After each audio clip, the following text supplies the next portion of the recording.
Hi అండి. అందరికీ నమస్తే. బమ్మాస్ కిచెన్‌కు స్వాగతం. ఇవాల్టి మన కిచెన్‌లో పాలకూర కాంబినేషన్‌లో చికెన్ ఫ్రై ఎలా చేసుకోవాలో ఈ వీడియోలో చూసేద్దాం. దీనికోసం ముందుగా 150 గ్రాముల పాలకూర. నాకు ఫ్రెష్ పాలకూర దొరకలేదండి. అందుకే నేను ఫ్రోజన్ పాలకూర వాడుతున్నాను. 12-15 వరకు పచ్చిమిర్చి, ఇంచు అల్లం, పెద్దవి 2 వెల్లుల్లి రెబ్బలు వేసి మెత్తగా పేస్ట్ చేసుకోండి. ఇందులో మనం ఇంకా కారం పొడి వాడమండి. అందుకే మీ రుచికి తగినంత పచ్చిమిర్చి వేసుకొని మిక్సీ పట్టుకోండి. తర్వాత క్లీన్ చేసుకున్న కేజీ చికెన్లో 1 టీ స్పూన్ పసుపు, ఉప్పు రుచికి తగినంత వేసుకొని ముక్కకి ఉప్పు పసుపు బాగా కలిసేలా కలుపుకొని 30 నిమిషాలు పక్కనుంచండి. ఇప్పుడు ఒక కడాయిలోకి 4 టేబుల్ స్పూన్స్ ఆయిల్ వేసి ఆయిల్ హీట్ అయ్యాక 1 టీ స్పూన్ షాహీ జీరా, 1 ఇంచ్ దాల్చిన చెక్క, 5 లవంగాలు వేసి కాస్త వేగాక సన్నగా కట్ చేసుకున్న 3 మీడియం సైజ్ ఆనియన్స్ వేసి బాగా వేగనివ్వండి.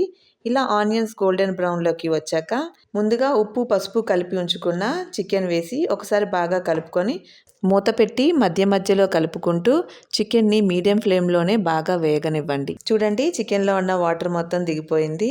ఇలానే చికెన్ మొత్తం ఉడికిపోయి ఆయిల్ బయటకు తేలుతున్నప్పుడు ముందుగా మిక్సీ పట్టి ఉంచుకున్న పాలకూర పేస్ట్ని వేసి ఒకసారి బాగా కలుపుకొని పచ్చివాసన పోయే వరకు వేగనివ్వండి.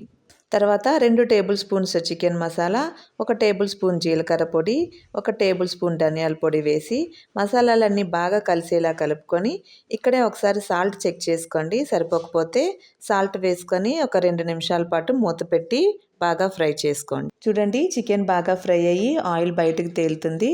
ఇప్పుడు స్టవ్ ఆఫ్ చేసుకొని చికెన్ ఫ్రైని సర్వింగ్ ప్లేట్లోకి తీసుకొని సర్వ్ చేసుకోండి. అంతేనండి, చాలా సింపుల్గా ఎంతో టేస్టీగా జ్యూసీగా ఉండే పాలకూర చికెన్ ఫ్రై రెడీ అయ్యింది.